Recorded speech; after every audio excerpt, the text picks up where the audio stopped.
Hello, my name is Nick Davis. I'm a realtor with RE/MAX Premier Group, and I live and work here in the Tampa Bay area.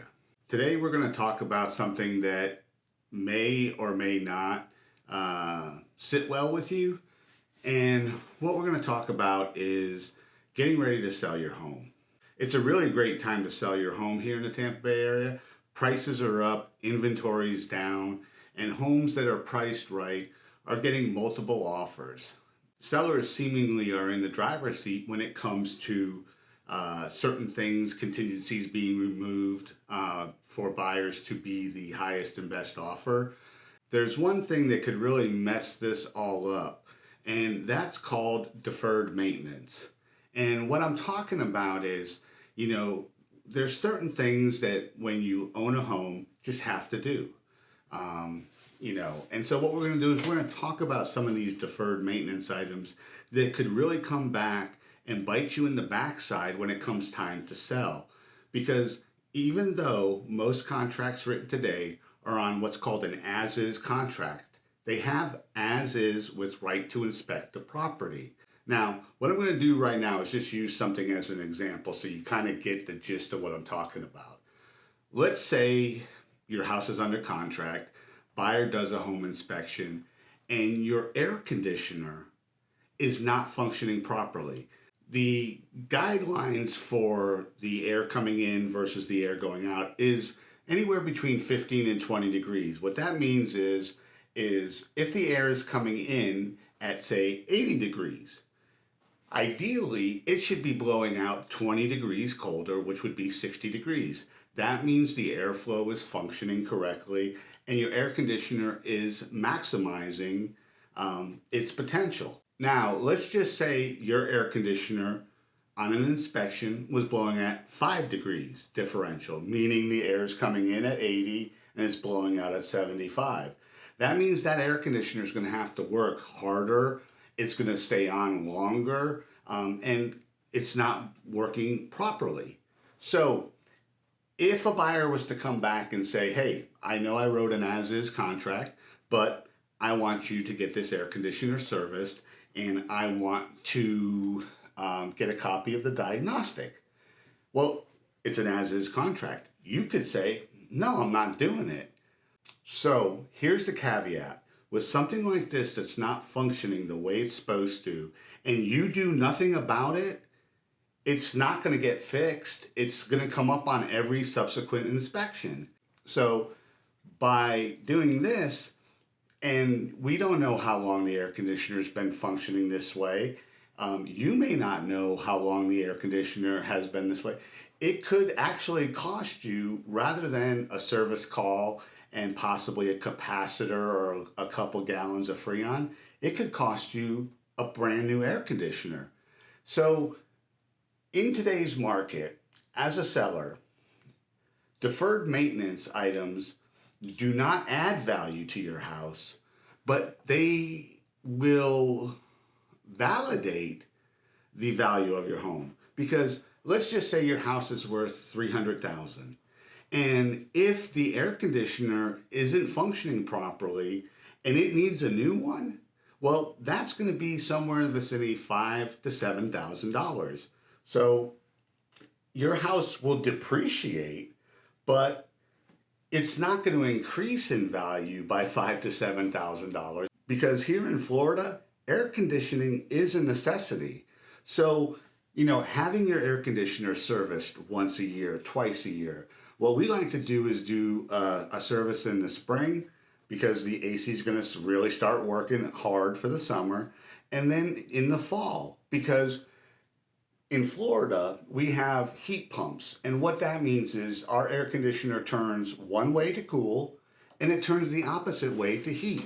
So it's one system. So before that first cool day, you may want to have your air conditioner serviced, and to have this service done is typically less than $100. So spending that $100 or $200 a year versus having to have a whole new air conditioning system put in, I'll spend the $200, every year to have my air conditioner serviced. And it's things like that. If you notice something cracks in your stucco. Homes down here have stucco. The maintenance for a crack is silicone. You buy a tube of silicone, put the silicone in there, let the silicone set and dry, and then you put a little bit of paint over it. And yes, understand if you have the exterior paint and you have, a can of it extra in the garage, it's going to be two different colors because the paint on the house has been weathered. But within a couple months, you won't know the difference. But now you're preventing water from getting behind the stucco. And if water gets behind the stucco and it's expanding and contracting, your stucco could actually start to bow away from the block. And stucco is not cheap these days. So again, little things like this can save you thousands of dollars down the road. And especially when you're trying to sell your home, because if things come up on that inspection report, the first thing is going to be is that buyer's going to have some doubt and question. And if it's something readily obvious, there could be ramifications within the contract. So taking the time once around the house, looking to see if you see anything that looks out of the ordinary. Another really good example is dry rot on your fascia. If you see any brown staining underneath the soffit, that means that water is penetrated through the roof, the part of the roof that's hanging over, and it's dripping through that fascia. So that means that you have some dry rot. So like in this example, it's at the edge of the roof. That's a very simple fix. They'll just peel back the lower rows of shingles, cut the board out, put a new piece in, secure it, put the shingles back down, and it's done. Could be $400 or $500. Don't do that, and that dry rot starts to swell, expand, take up more area, move further down or even up. Water's really strange. Water moves up, down, left, right. You just don't know. And it could cost you, thousands of dollars. So what I'm trying to say is, just be proactive as a homeowner, do your annual checks, have your system serviced so that it doesn't cost you when it comes time to sell, because these things will definitely impact the sale price of your home. And then when you go to have them remedied, it doesn't add value. Like I said earlier, if you don't want to replace a roof, don't own a home. And I know that sounds kind of sarcastic, but it's just one of the things that's gonna come. Roofs last for, anywhere from 10 to 30, 40 years, depending upon the materials used and, the underlayment and other things like that.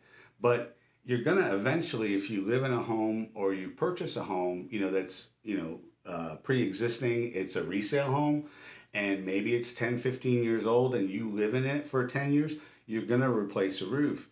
Now, I know what you're thinking. I'll just sell it before the roof needs to be replaced. And you could.